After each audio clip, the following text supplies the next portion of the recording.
자, 60번입니다. 도시 및 주거환경정비법상 조합에 관한 설명으로 틀린 것은 1번. 지량수 등 토지 등 소유자 등 또는 지정개발자가 아닌 자가 정비 사업을 진행할 경우에는 토지 등 소유자로 구성된 조합을 설립해야 됩니다. 2번. 설립된 조합이 인가받은 사항을 변경할 때는 총회에서 조합은 3분의 2 이상의 찬성으로 의결하고 지량수 등으로부터 인가를 받아야 되죠. 3번. 위 2번의 경우 조합 명칭이나 주된 사무소 소재지와 조합장 변경은 총회 의결 없이 시장수에게 신고할 수 있다. 3번이 틀렸어요. 네. 위 2번의 경우 조합의 명칭 또는 명칭 및 주된 사무소 소재지와 그 다음이 틀렸죠. 조합장 변경은 안 되고요. 조합장의 성명 및 주소 변경입니다. 조합장의 성명, 조합장의 성명 및 주소 변경. 조합장 변경은 여기에 포함되잖아요. 조합장의 성명이나 주소 변경은 경미하기 때문에 변경 인가 받지 않고 신고로 가능합니다. 그래서 정답은 3번이죠. 어렵죠, 이런 거는. 그죠? 작정하고 난이도를 좀 높인 겁니다. 네. 2번 한번 볼까요? 다시 볼까요? 2번, 60분의 2번. 설립된 조합이 인가사항을 변경할 때는 조합총회에서 조합은 3분의 2 이상의 찬성으로 의결을 하고 그 변경에 관하여 지량수 등의 인가를 받는 게 원칙인데 조합의 명칭 및 주된 사무소 소재지 변경이나 그 다음에 조합장 변경이 아니고 조합장의 성명이나 주소 변경은 총회 의결 없이 신고만으로 변경할 수 있다. 그런 뜻이에요. 그래서 2번이 원칙, 3번이 예외인데 충분히 나올 수는 있죠. 나올 수도 있다고. 그래서 조합장 변경이 아니고 조합장의 성명이나 주소 변경은 변경 인가를 받지 않고 신고로 가능하다. 그렇게 하시면 되죠. 4번, 5번은 읽지 않겠습니다. 넘어가겠습니다. 61번. 도시 및 주거환경정비법상 조합 2번에 관한 설명입니다. 2번에 관한 설명. 네. 3번이 답이에요. 조합 2번, 정비조합의 2번에 임기는 3년 이하 부면에서 정관을 정하되 조합 2번의 임기는 줄 거죠? 3년 이하 줄 거예요. 3년 이하 부면에서 임기를 뭐로 정하죠? 정관으로 정합니다. 정관으로 정하되 연임할 수 있다. 연임 가능합니다. 3번이 답이에요. 62번. 토지 및 주거환경정비법상 분양 신청한 토지 등 소유자에게 줄 거죠. 토지 등 소유자에게 소유 주택 수만큼 공급할 수 있는 대상은 다 알고 있죠.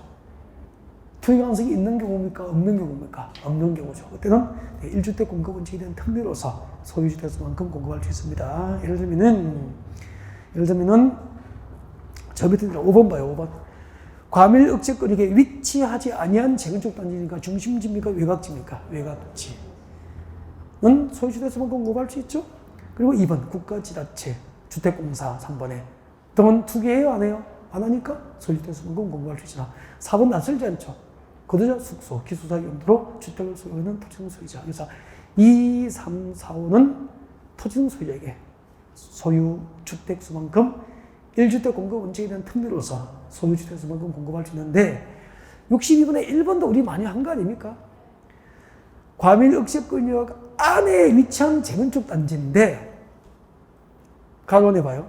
투기알지구와 조정 대상 지역에서 최초로 사업시행계획 인가를 신청한 재건축이 아니라면은 즉 투기알지구나 조정 대상지로 지정되지 아니한 경우에는 토지 등 소유자가 소유한 주택수 범위에서 최대 몇 주택까지?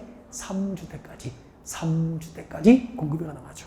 3주택까지 공급할 수 있는 대상이지. 소유주택 수만큼 공급할 수 있는 건 아니죠.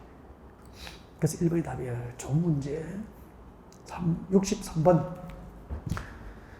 주거환경 개선 사업에 관한 특례 규정입니다. 이 다, 엊그저께 한 것도 있네. 그죠? 지난주 금요일에 한 것도 있고. 어디 뭐 다 해야죠. 이게 하나도 틀릴 게 없어요. 주거환경 개선 사업에 대해서 인정된 특례 규정을 다 모아둡니다. 자, 주거환경 개선 사업에 따라서 건축허가 받고 부동산 등기할 때는 여기는 저소득층 집단 거주지역이니까 국민주택 채권 안 써도 되죠?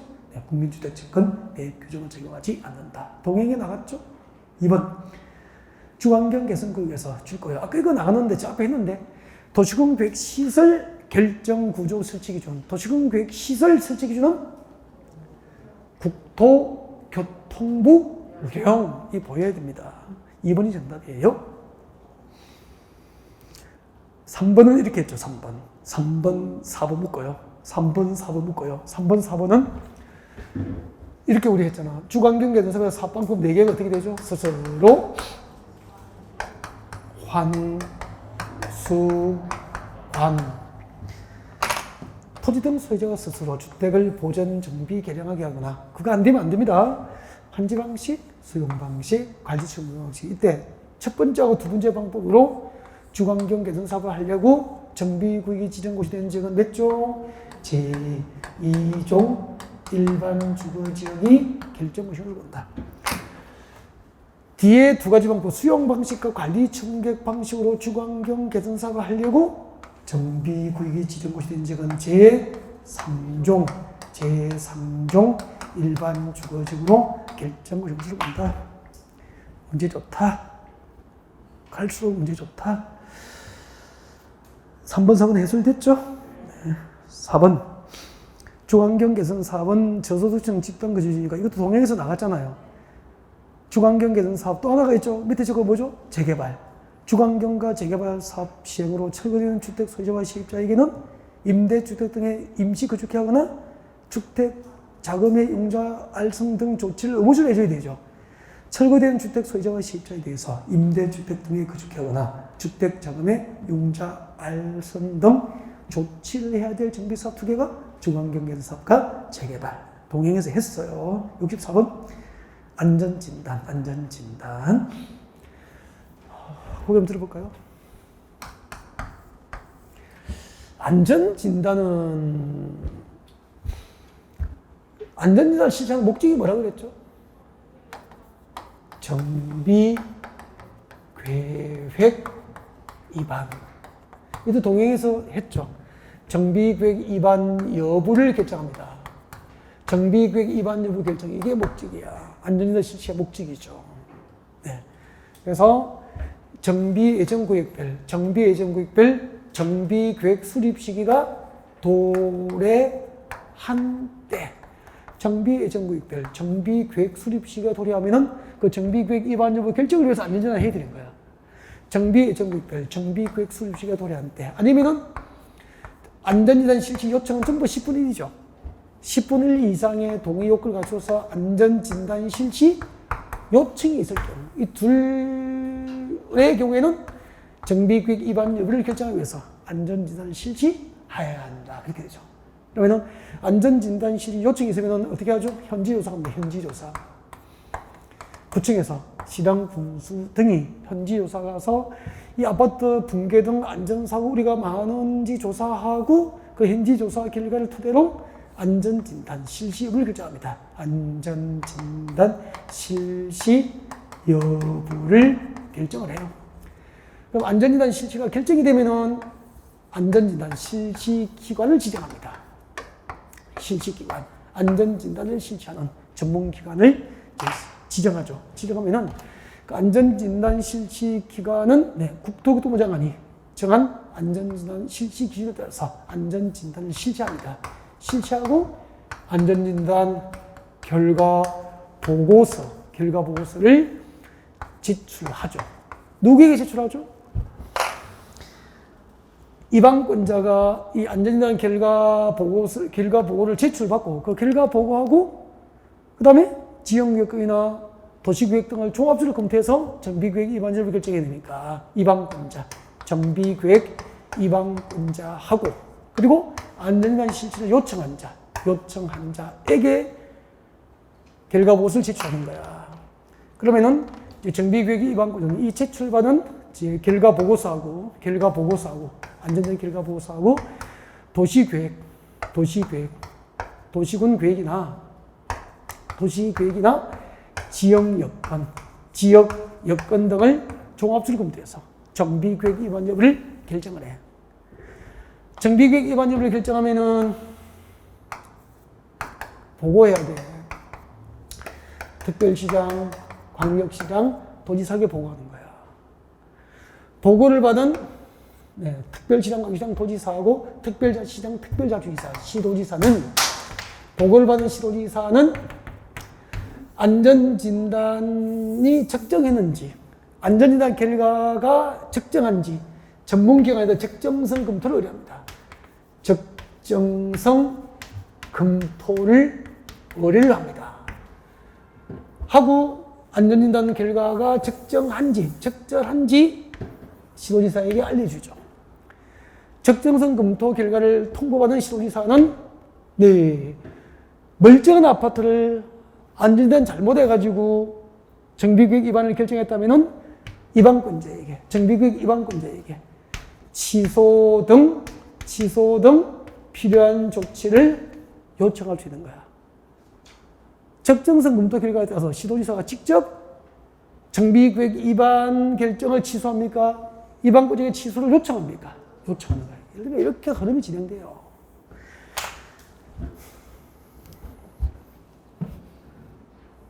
(64번의 1번) 정비구역 위반권자는 죽겠죠. 정비구역 지정을 위해서 틀렸잖아요. 정비구역 지정을 위해서가 아니고 뭐죠? 정비구역 위반을 위하여. 정비구역 위반을 위하여. 이게 실시 목적인 거야. 정비구역 위반을 위해서. 다음 줄 거예요. 정비예정구역별, 정비구역 수립시가 도래한 때 줄 거. 정비예정구역별, 정비구역 수립시가 도래한 때 정비구역 위반 여부 결정을 위한 안전진단을 실시하는 게 원칙이다 이 말입니다. 2번.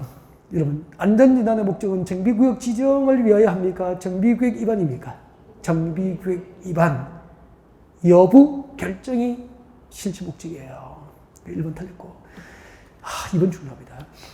재건축사업의 안전진단은 주택단지의 공동주택만을 대상으로 한다. 이것도 수업 시간에 보면 동그라미 다 돼 있다. 공동주택이 아니고 뭐죠? 건축물. 주택단지 안에 있는 모든 건축물은 안전진단 대상이 됩니다. 상가도 포함된다고 그랬죠? 복리시설, 상가도 포함돼요. 그래서 공동주택만을 대상으로 한다. 건축물이 대상이 됩니다. 나중에 기본서를 좀 펼쳐봤으면 좋겠어. 네, 이런 거. 이게 동그라미 다 해놨구나. 공동주택이 아니라고 필기도 돼 있구나. 이거 좀 느꼈으면 좋겠어요. 그 다음에 안전진단 기간은 지방주택이 정하여 고시하는 안전진단 실시 기준은 누가 정하죠? 국장이 정합니다. 국토교통부장이 정하여 고시하는 국토교통부 장관이 정하여 고시하는 기준에 따라서 안전진단을 실시하고 결과 보고서를 위반권자와 요청자에게 제출합니다. 1번은 안전진단 실시 목적, 2번 안전진단 대상은 건축물, 모든 건축물 대상, 3번의 안전진단 실시 기준은 누가 정하죠? 안전진단 실시 기준은 국장이 정하는 것. 중요한 것은 다 넣어놨네. 4번 시도지사는 필요한 경우 한국건설기술연구원 등의 안전진단 결과 적정성 여부에 대한 검토를 의뢰할 수 있죠? 이게 정답이야. 그리고 시도지사는 그 적정성 검토 결과에 따라서 정비구역 위반권자의 정비구역 위반 결정 취소 등 필요한 조치를 직접 합니까? 위반권자의 위반 결정 취소 등 필요한 조치를 위반권자에게 요청할 수 있대요. 요청할 수 있지 직접 위반권자의 결정을 취소 못해요. 위반권자의 정비구역 위반 결정을 직접 취소합니까? 위반권자에게 위반 결정 취소 등 필요한 조치를 요청할 수 있습니까? 요청할 수 있다. 이런 부분도 문제를 그렇게 나와요. 대충 보면은 안전진단에서 64번의 지문은 중요한 건 다 넣어놨는데 65번 도시주거환경정비법상 조합 총회의결 거기서 총회의결 4개를 동그라미 총회의결 4글자 4글자 총회의결 4글자 동그라미 했습니까? 위에 적어요. 그 총회의결은 조합은 적어요. 조합은 과반수 출석 그리고 출석 과반수 찬성 으로 의결합니다. 이게 의결 정족수야.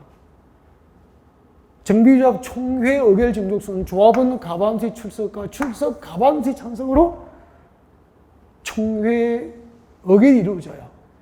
조합은 과반수 출석, 출석 조합은 과반수 찬성으로 의결하는 게 원칙인데 문제는 뭘 물어봤냐면은 조합은 가반수의 찬성으로 의결되는 거 줄 거. 조합은 가반수의 찬성으로 의결되는 게 딱 두 개니까 이 시험 나올 수 있다. 올해 나올지 안 나올지는 모르겠는데 가능성이 있으면 안 되는 문제예요. 가능성이 있으면 외워야 돼. 1번이야.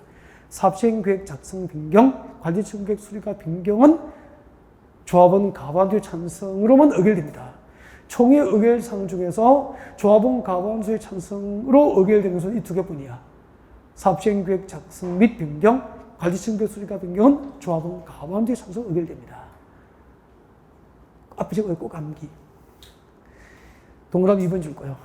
정비 사업비가 100분의 10 이상, 10% 이상 늘어난 경우 줄 거예요. 정비 사업비가 100분의 10 이상 늘어날 경우에는 조합은 3분의 2 이상의 찬성을 의결됩니다. 뒤에 적어요. 조합은 3분의 2 이상 찬성으로 의결돼요. 조합은 3분의 2 이상의 찬성으로 의결돼요. 그래서 그 1번, 2번 외워야 돼요. 이 두 개는 암기사항이다. 아셨죠? 암기하셔야 돼요. 암기하라고 분명히 찍어주고 지금 못하는 겁니다, 시험장에. 근데 이런 거요. 잘 기억 안 납니다, 외워도. 만큼 외우면은 기억이 안 나요. 시험지를 받으면 떨려가지고. 나중에 해설될 때, 그때 맞아. 그런 시험이 든다니까요. 밑에는 필요 없는 거고, 그것까지 하면 돼, 거기까지. 자, 오세요. 16번. 도시력 주관경 정비법상, 재건축 사업에 관한 설명으로 틀린 것은, 재건축 사업의 사업시행 방법, 관리청계획 동그라미. 관리청을 뭘 공급하죠? 주택, 부대, 복리시설, 오피스텔 맞죠? 네. 재건축 사업의 사업시행 방법.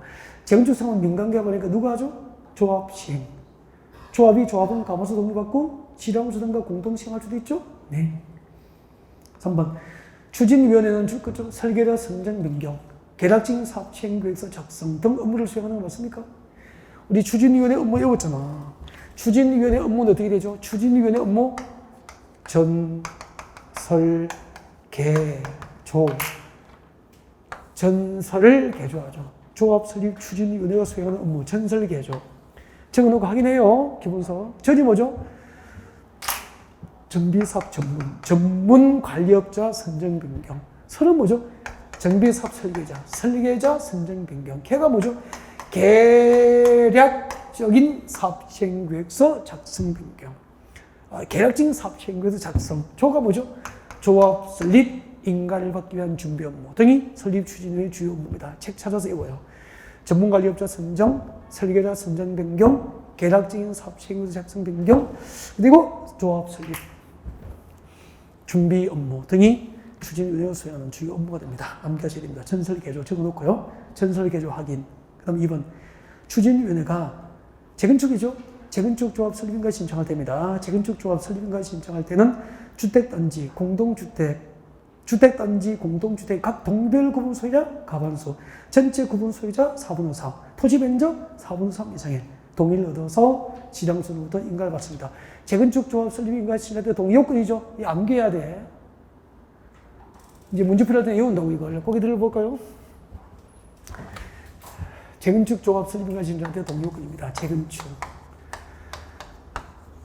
공부이 참 많기도 많다, 그죠? 분량도 많고요. 외울 것도 많고. 근데 그 암기하는 게 단순한 암기는 암기도 못해요. 이해가 돼야 암기도 가능한 거라니까. 한번 보세요. 근데, 근데, 분명한 것은, 여러분 선배님들 다 했잖아. 공인중개사시험 따신 국민은 이거 다 하고 했다니까.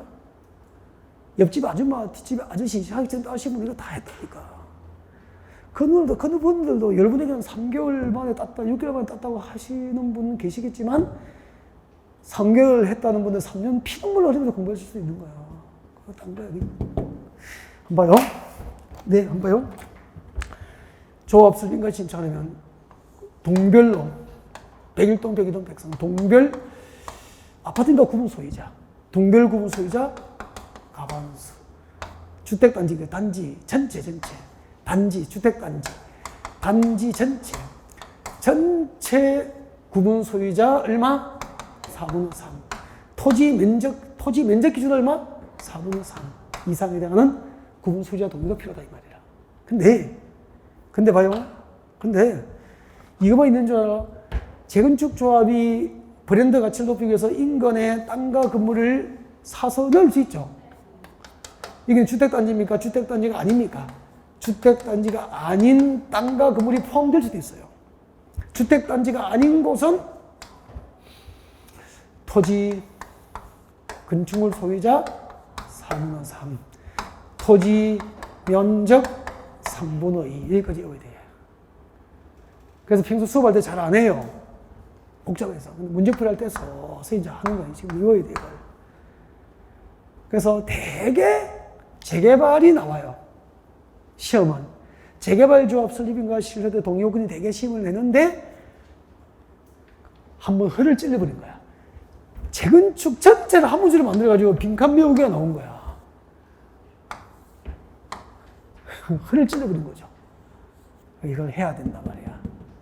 알겠죠?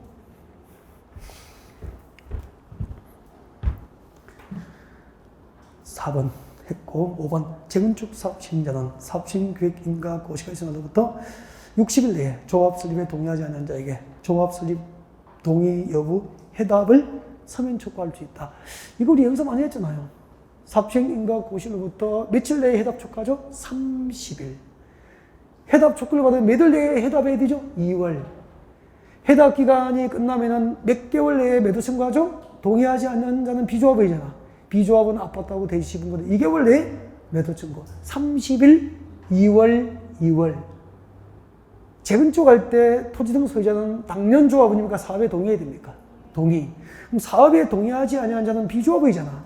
그 비조합원 아파트는 손실 보상합니까? 매도 청구 대상입니까? 매도 청구 대상. 그때 매도 청구 절차 30일, 2월 이렇게 왔다고. 그래서 5번 뒤에다 주고요. 매도 청구 절차. 재건축 사업의 매도 청구 절차를 확인해야 돼.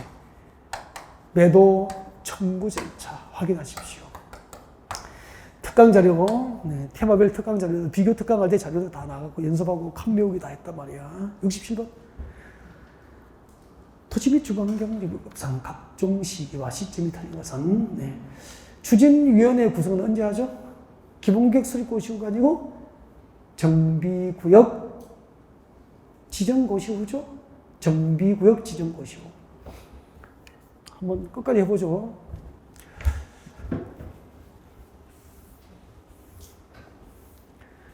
기회가 될 때마다 반복하는 길밖에 없습니다. 한꺼번에 외우는 것도 잘 안 되고요. 제가 수업할 때 정비법하고 도시계획법은 항상 절차, 사업 절차를 쭉 적으면서 늘 진행합니다. 1년 내내 보여주고 있죠.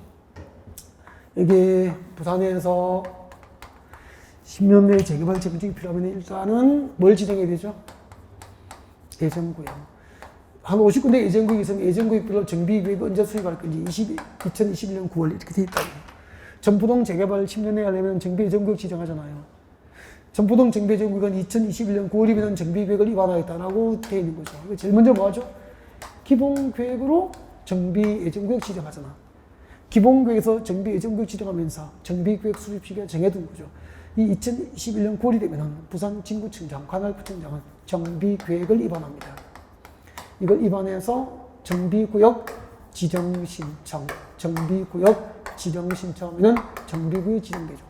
정비구역 지정되면 사업 시행자를 결정하잖아. 그럼 재개발 재건축은 사업 시행자가 조합이니까 정비구역 지정고시에 뭐가 구성되는 거죠? 추진위원회, 조합 수립 추진위원회가 구성되고 추진위원회가 정관 만들어서 인가받고 등기를 하면은 조합이 성립하는 거죠. 조합은 곧 시행자가 되죠. 조합은 곧 시행자로서 그냥 사업합니까? 시행계획 작성합니까? 사업 시행 계획 작성해서 인가를 받고 공시를 하게 되는 거죠. 사업 시행 계획 인가 공시가 있으면 그다음부터 며칠 내에 분양 공고하죠? 알아야 되는데 며칠 내에? 120일 내에 분양 공고 보고 분양 신청 기간 내에 분양 신청된 현황을 기초로 분양 청객이 만들어집니다. 뭐죠? 관리, 처분, 계획, 작성, 인가, 고시. 관리청객 인가 고시에서는 종전 토지나 건물에 대한 사용 수익이 법적으로 허용됩니까? 정지됩니까? 정지. 지당권, 전세권, 임차권자는 사용 수익 못하게 됐으니까 계약을 해지할 수 있고 보증금 돌려받고 이주하죠. 동네가 텅 비었죠? 기존 건축물 철거 공사에 들어가는 거야. 이제 공사 시작했더니 공사 착수했단 말이에요. 기존 건축물 철거하고 새 아파트 짓는 방법으로 이렇게 쭉 나가는 거죠. 1번이 정답입니다. 그래서 정비사업절차에서 조합 설립 추진위원회 구성 시기는 기본계획 수립 고시가 아니고 정비구역 지정 고시 후 그렇게 되는 거죠. 2번 정비구역의 기존 건축물은 언제 철거합니까? 여기 언제 철거하죠? 관리처분계획 인가 후 기존 건축물이 철거되는 거죠. 3번 중요한데요. 3번 분양 신청하지 않은 자의 그 토지와 건축물에 관한 권리는 손실보상하잖아요. 그때 손실보상 협의는 관리처분계획이 인가 고시된 날에 다음 날부터 며칠 내에 됩니까? 90일 내에. 이런 거 꼭 알고 있어야 됩니다. 네. 그리고 5번도 많이 나오잖아. 관리처분계획 중에서 분양 설계가 뭐죠? 동호수 결정하는 거잖아. 특혜 분양 방지를 위해서 분양 설계는 분양 신청 기간이 만료되는 날 기준으로 분양 설계를 하게 하죠. 68번. 도시 및 주변경제법상 사업 시행 계획 인가나 관리처분 계획 인가 시기 조정입니다. 여기 한번 보실까요? 이것도 동행에서 했거든. 동행 1회 때. 동행 1회 때 했는데 관리처분 계획 인가하고 사업 시행 계획 인가는 시기 조정 가능하죠. 지금 수도권의 주택 경기 강남 쪽에는 좋아요, 안 좋아요? 과열되어 있잖아, 지금. 아파트 값이 천정부지를 모르고 있잖아. 근데 눈치 없이 지금 재건축하기 또 사업시행계획인가 신청하고 관리시행계획인가 신청하면은 여러분이 정책 담당자라면은 지금 인가를 해줍니까? 안 해줍니까? 안 해주잖아. 그래서 사업시행계획인가하고 관리시행계획인가 신청이 있으면은 그 신청이 있은 날부터 몇 년? 1년을 넘지 않는 부분에서 이게 이제 동행 1회 때 시험 문제이기 때문에 1년을 넘지 않는 부분에서 그 인가 시기를 조정할 수 있는 거야. 조합 설립 인가 시기는 조정 대상이 아니고요. 조정 대상은 뭐죠? 사업시행계획 인가하고 관리처분 인가는 시기 조정이 가능해. 인가 신청이 있은 날로부터 최대 몇 년을 넘을 수 없다? 1년을 넘지 않는 부분에서. 68번. 특별지정, 광역지정, 도지사는 주택 실행이 불안정하게 된 등 사유가 있을 경우에는 칠고요. 사업시행계획 인가 또는 관리처분 인가 시기를 조정하도록 두 개를 줄 건데 되죠. 사업시행계획 인가하고 관리처분 인가 두 개 줄 거죠. 그 시기 조정을 요청할 수 있죠? 네. 4번. 위 1번에 요청을 받은 시정수지장은 특별한 사유가 없으면 그 요청에 따라야 되고 사업시행계획 인가나 관리처분 인가의 조정 시기는 지금 줄 것입니다. 그 인가를 신청한 날부터 몇 년? 1년을 넘을 수 없는 법에서 가능합니다. 2번이 정답이에요. 3번. 정비사업을 통해서 분양받을 건축물이 한 필지의 토지가 여러 개의 필지로 분할되면은 정비구역 지정고시가 있은 날 줄거야. 정비구역 지정고시가 있은 날 이게 정비법상 권리산정 기준일이야. 권리산정 기준일이고 그 기준의 다음날 기준으로 분양받을 권리를 산정하게 됩니다. 여보세요. 정비법상 정비사업절차에서 분양받을 권리 산정 기준이 언제죠? 정비구역 지정고시가 있은 날. 이게 분양받을 권리 산정 뭐죠? 기준이에요, 기준. 무슨 말이냐면은 여기요. 여기 전포동 재개발구역입니다. 재개발구역 전포동. 부산시 진구 전포동 재개발구역이에요. 재개발구역에 조합이 되려면 이걸 무엇이 해당돼야 되죠? 이 정비구역 안에 무엇이 돼야 됩니까? 토지 등 소유자가 되면 재개발은 당연 조합이잖아. 그럼 재개발할 때 토지 등 소유자가 누구죠? 정비구역 안에 첫 번째 누구죠? 토지 소유자 당연 조합은 맞죠? 건축물 소유자 당연 조합이잖아. 그리고 누구죠? 지상권자잖아. 그럼 봐요. 언제부터 이 정비구역에 땅 사놓고 건물 사두고 지상권 설정하고 있어야 분양받을 권리를 인정할지 분양받을 권리 산정 기준이 필요하잖아. 정비사업절차에서 분양받을 권리 산정 기준이란 정비구역 지정고시에 있은 날이 분양받을 권리 산정 기준이라. 아까 오전에 점심 먹기 전에 도시개발법상 환지 지정을 제한하는 기준이란 그 동네 도시개발구역 지정을 위한 주민 의견 청취를 하겠다고 공람 또는 공처의 개최를 공고한 날이 환지 지정을 제한하고 금전 청산할 수 있는 기준일이고, 정비법상 분양받을 권리 상정 기준일은 정비구역 지정고시에 있었는데, 이 기준일에 똑같아. 이제 다음 날부터 한 필지의 토지가 수개의 필지로 분할되면은 분할된 토지를 취득한 자는 기준을 기준으로 분양받을 권리를 산정해 줍니까? 다음날 기준입니까? 다음날 기준으로. 입주권 안 준다 이 말입니다. 권리는 전부 현금청산 쫓아버려요. 그 다음에 다가구 주택이 뭐로 전환됐죠? 다세대 주택으로 전환된 경우 취득한 자도 다음날 기준으로 산정해버려. 쭉 똑같아 도시개발법은. 그래서 정비 사업을 통해서 분양받을 건축물이 줄거요. 한 필지의 토지가 여러 개의 필지로 분할됐다면은 손 떼죠. 그 정비구역 지정고시에 있은 날이 분양받을 권리 산정 기준이잖아요. 그 정비구역 지정고시에 있은 날의 기준입니까? 기준인데 다음날 기준입니까? 다음날 기준으로 분양받을 권리를 산정한다. 맞습니까? 네. 4번 관리처분계획에는 분양 대상자별 종전토지와 건축물 미용시에 및 줄거죠. 사업시행계획 인가고시가 있은 날 기준 줄 거예요. 기준으로 산정된 가격이 포함된다. 이런 연습 많이 했죠. 여러분 그 관리처분계획에 포함되어야 할 관리처분계획에 포함되어야 할 종전토지와 건축물의 가격 산정 기준이 언제입니까? 사업시행계획 인가고시가 있으나 이런 동행에서 했죠. 투기할지구 동그라미예요. 투기할지구에서 관리처분계획에 따라서 줄거죠. 분양 대상자와 그 세대에 속한 자는 투기할지구에서 관리처분계획에 따라서 분양 대상자로 한번 선정됐거나 그 세대에 속하게 된 자는 줄거죠. 그 선정일로부터 몇 년?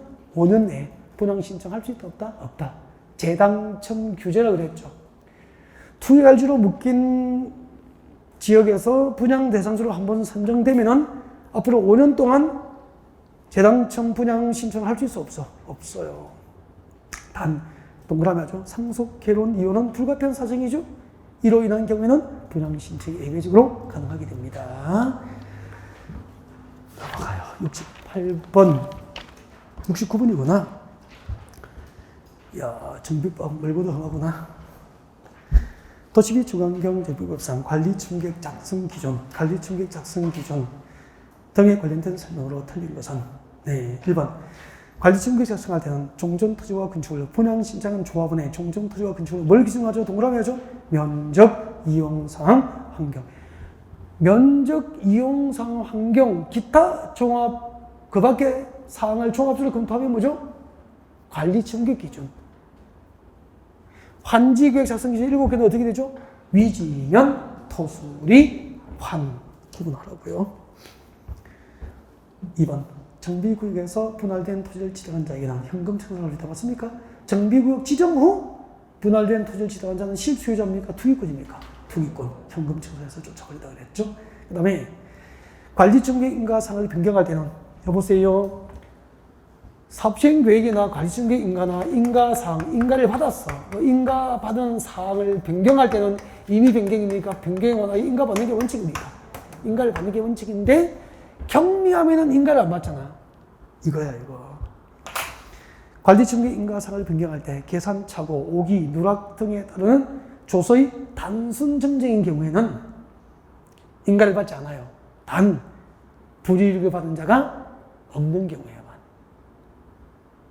그러면 인가사항을 변경할 때 계산착오, 오락, 누락 등에 따른 조서의 단순 정정인 경우에도 불이익을 받은 자가 있는 경우에는 변경인가를 받아야 되는 거야.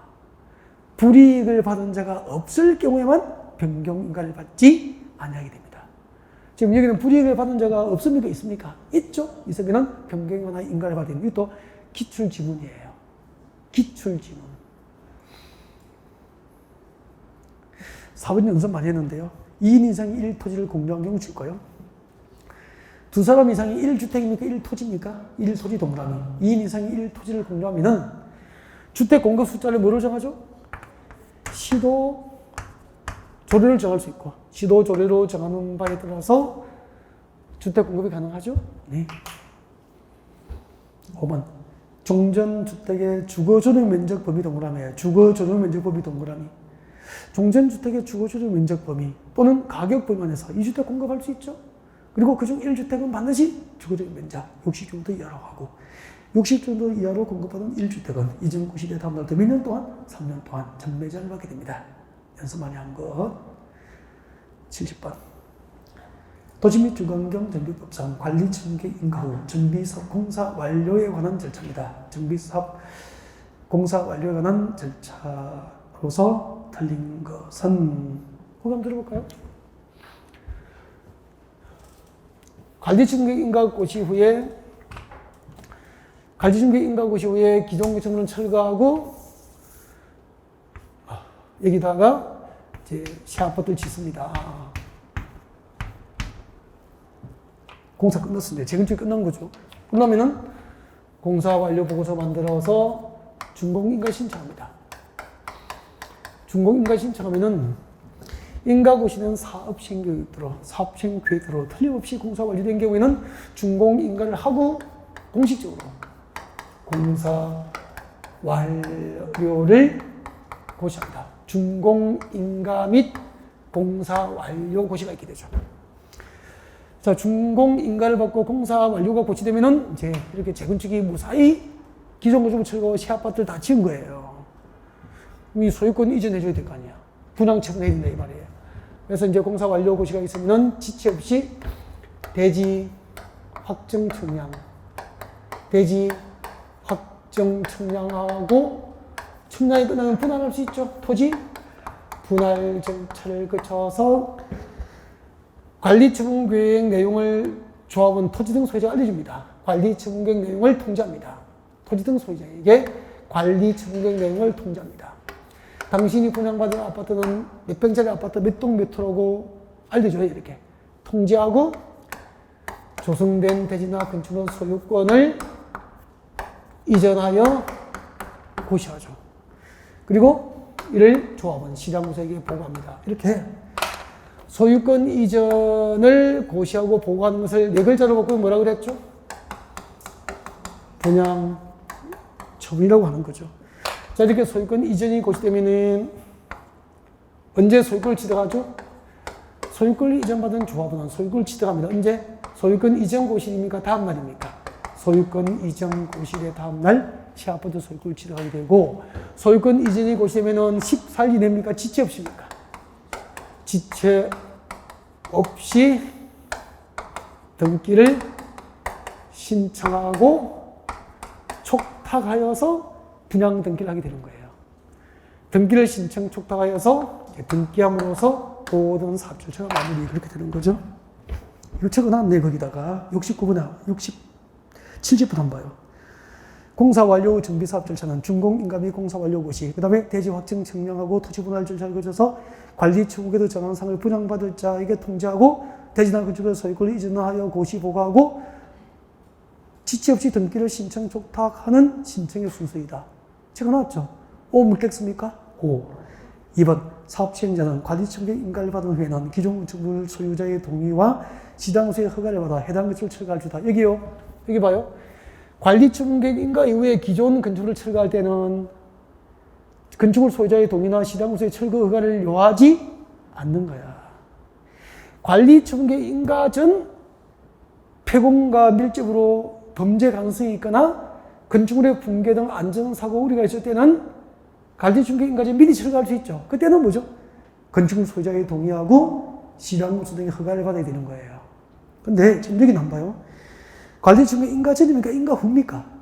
관리 청계 인가를 받은 후 기존 건축물 철거는 건축물 소유자의 동의나 시장소의 허가를 요하지 않는다. 2번이 답이에요. 3번 준공인가를 하기 전이라도 완공된 건축물에 사용에 지장이 없는 등 기준에 적합한 경우에는 입주정자가 완공된 건축물을 사용할 수 있도록 사업시행자에게 허가할 수 있고요. 4번 정비구역 지정은 준공의 고시, 준공인가 고시에 있은 날의 다음 날 정비구역 지정은 해제된 것으로 보고, 공사 완료, 준공인가 고시가 있은 날의 다음 날 정비구역 지정이 해제가 되면은 이 5번의 이 해제는 위 4번에 의한 준공인가로에 의한 정비구역 해제는 조화의 존속에 영향을 미치지 않는다. 4번, 5번도 중요. 건축법. 건축법상 건축법 적용, 건축법 적용에 관한 설명으로 틀린 것은 이렇게 되죠. 1번. 고가의 공작물에 설치하는 점포 차고도 건축법 지원받는 건축물 맞죠? 네. 도시적 밖에 지구 단위 구역 지정이 없고 동가읍에 해당하지 않는 지역은 이 법상 짓고요. 대지와 도로와의 관계, 대지와 도로와의 관계 규정을 적용받지 아니한다. 맞죠? 3번. 계획관리 지역에 지구 단위 구역 지정이 없지만 동가읍에 해당하는 지역 주고요. 동가읍에 해당하는 지역은 건축법이 전부 적용되니까 건축선 지정에 관한 규정도 적용된다. 맞죠? 2번, 3번 묶어봐요. 거기 한번 들어볼까요? 이제 이 정도는 하셔야 되는데, 보세요. 빨리 말씀해요. 건축법이 전부 적용되는 지역. 땅 사서 집 지으면 건축법이 전부 적용되는 지역이 어디죠? 모든 건축법이 전부 적용되는 지역이 있어. 뭐가 있죠? 어디죠? 도시지역. 도시지역은 건축법이 전부 적용되는 거 맞죠? 그 다음에 도시지역 외의 지역은 건축물도가 낮으니까 도시지역 외의 지역은 건축법이 일부 적용을 배제하잖아. 단 도시지역 밖에 건축법이 전부 적용된 지역이 있어. 뭐죠? 지구단위 계획이 지정됐거나 동가읍 지역이죠. 동가읍 지역은 건축법이 전부 적용되잖아. 근데 도시지역 밖에서 지구단위 계획이 지정이 없고 동가읍에 해당하지 않는 지역, 여기서 집 지으면 건축법이 전부 적용됩니까? 일부 적용을 배제합니까? 일부 적용을 배제할 수 있죠. 이때 배제되는 규정을 어떻게 외웠죠? 대도, 근이 두 개니까 근투죠. 대도, 근투, 방대. 외운 적이 있습니까? 없습니까? 있죠. 대도, 근투, 방대. 지금 이거 대답 못하면 빨리빨리 연습해야 됩니다. 한참 건축법 안 했구나. 그렇게 된단 말이야. 어떻게 되죠? 대지와 도로의 관계, 도로의 지정, 폐지, 변경, 건축선 지정, 건축선에 의한 건축 제한, 방화지관의 건축물, 대지 분할 제한, 도시지역 밖에 지구단위 구역의 지정이나 동가읍에 해당하지 않는 지역은 이 6개의 건축법 적용을 해요? 배제해요? 배제해요. 그러면 한번 봐. 71번에 2번 봐요. 도시지역 밖에 지구단위 구역의 지정이 없고 동가읍에 해당하지 않는 지역은 일부 법 적용 배제할 수 있죠. 대지와 도로와의 관계, 규정은 적용해야 안 해. 적용하지 않는다. 근데 3번에 봐요. 계획관리니까 도시지역 밖이잖아. 도시지역 밖인데 지구단위 구역의 지정이 없지만 봐요. 지구단위 구역은 지정 안 됐지만 어디에 해당된다고? 동가읍은 건축구역 전부 적용되잖아. 전부 적용되니까 건축선 지정도 적용돼 안 돼? 적용된다. 아셨죠? 그러니까 이런 부분이 문제가 만들 때는 그렇게 만들어지는 거야. 그러니까 이거 전체 있잖아. 이 전체를 이해하고 전부 적용 지역과 전부 적용 지역이 아닌 지역에 배제되는 규정을 외우고 해서 이런 문제가 접근이 되는 거야. 한 문제를 찾기 위해서 이게 전제가 되어 있어야 되는 거죠. 4번. 관광 숙박시설사 바닷물 자체가 5,000전 이상이고 16층 미만이면 다중이용구집이다. 맞습니까? 관광 숙박시설 용도는 다중이용구집이 될 수 있죠. 조건이 있어. 바닥 면적이 5,000전 이상이든 층수가 16층 이상이든. 그럼 여기는 층수는 16층 미만이지만 바닷물 자체가 5,000전 이상이니까 다중이용구집이잖아요. 높이 5m인 태양에너지 이용 발전 설비는 축조신고 대상이 아니고 높이 5m를 넘어야 되잖아. 태양에너지 발전 설비는 높이 5m를 넘어야 축조신고 대상 공작물 범위에 해당하잖아. 5m인 했으니까 아니죠. 5m를 넘는 태양에너지 발전 설비는 축조신고 대상이 되죠. 그래서 5번이 정답이 됩니다. 72번. 건축물의 층수 산정에 관련된 설명으로 틀린 것은 층고도 뭐라니? 층고는 이것도 연습 많이 했죠. 바닥 구체 윗면부터 어디까지? 위층 바닥 구체 윗면까지 높이는 층고. 3번은 지난 금요일에 한 거 아니에요? 성강기탑, 계단탑, 창직탑 등 건축물의 옥상 부분으로서 수평 평면적 합계가 해당 건축 면적의 8분의 1 이하인 경우는 층수에 산입하지 아니한다. 정확하죠? 고개 들어볼까요?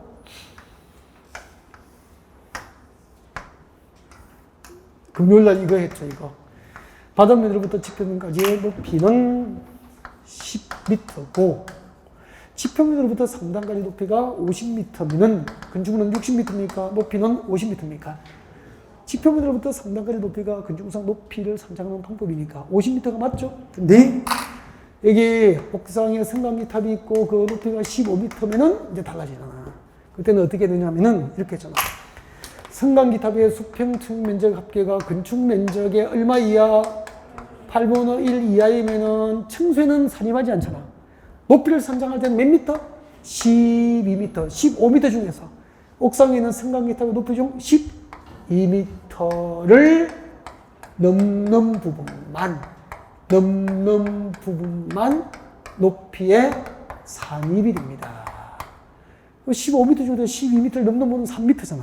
3m만 높이의 산입되기 때문에 이 건축물의 법정 높이는 50m입니까? 53m입니까? 53m 그렇게 되는 거죠.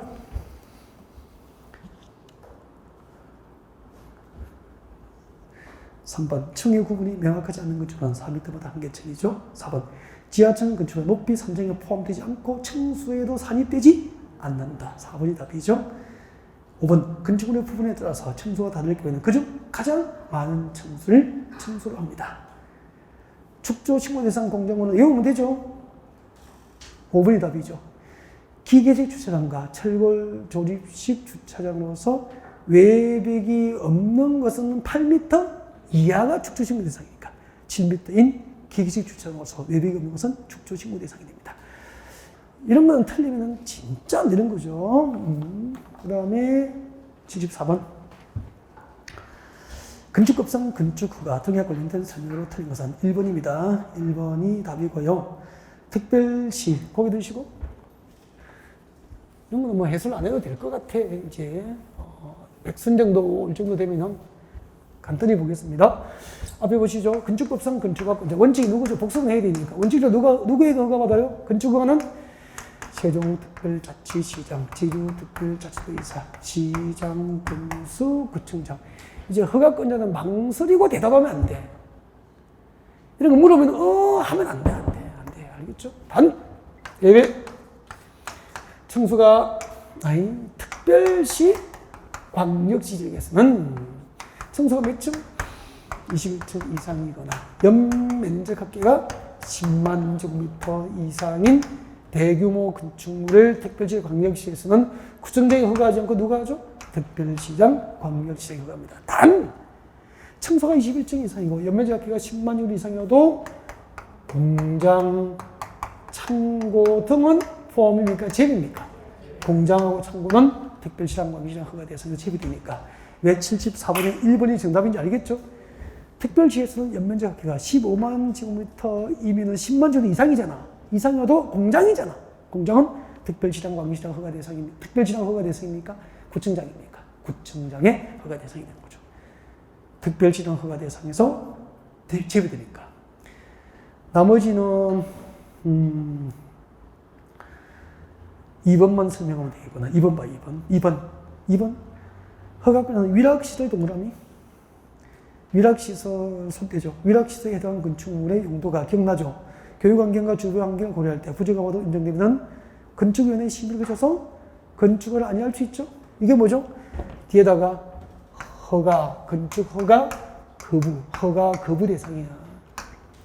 건축을 거부할 수 있는 대상이잖아. 위락시설, 특허를 예를 들잖아. 숙박시설, 모텔, 르보텔 이야기를 막 해줍니다. 이렇게 위락시설, 숙박시설로서 주거환경과 교육환경에 부적합하면은 건축위원회의 심의를 거쳐서 허가를 거부할 수 있다. 건축허 거부죠. 75번 내려와요. 건축급상 신고하면 건축을 받은 것으로 의지되는 것을 모두 묶은 것은 신고하면은 허가받은 것으로 간주되는 거. 한마디로 뭘 물어본 거죠? 건축허가 대상입니까? 건축신고 대상입니까? 건축신고 대상.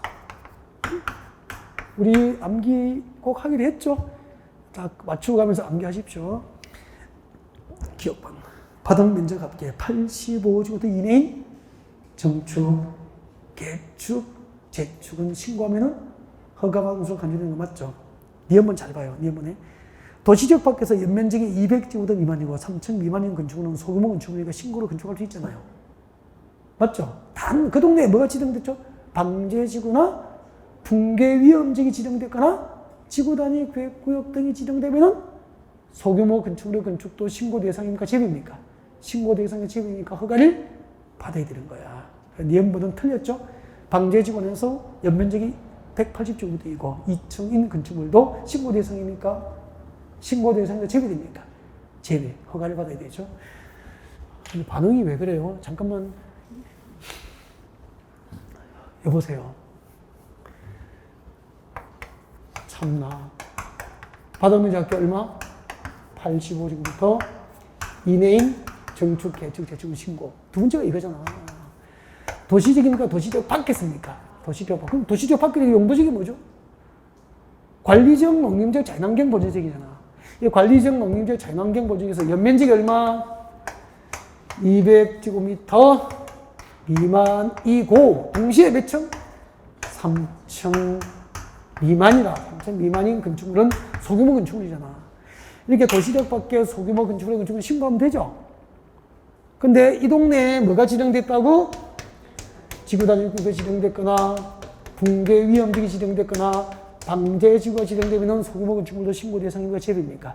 제비니까 허가를 받는 그 얘기죠. 그리고 그 다음에 이제 상번이 이거잖아. 그대로 내려오면 돼. 이 소규모 건축물의 대수선은 허가 받습니까? 신고합니까? 신고. 이렇게 되죠. 그만할 거예요. 정답만 발표할 거예요.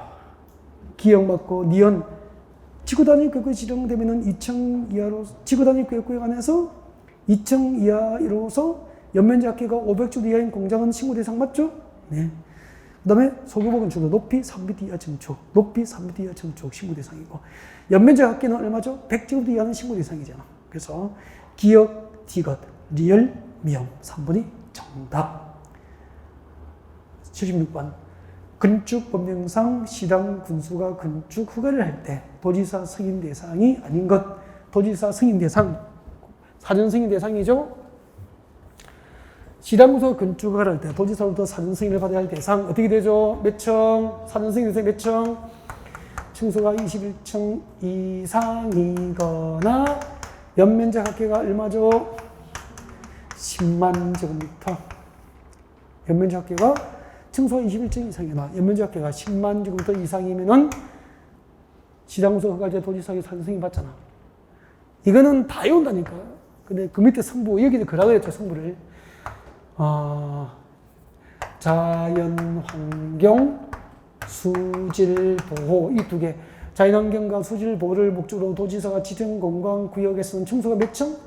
3층 이상이거나 아니면은 연면적 합계가 1,000제곱미터 이상인 위락시설, 숙박시설이나 위락시설 등은 사전 대상이 되잖아요.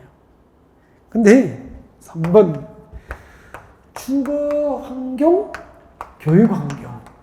주거환경, 교육환경 보호를 목적으로 도지사 지정 공간구역은 층수나 연면적 규모와 상관없이 모든 위락시설과 숙박시설이 사전 대상이 되잖아요.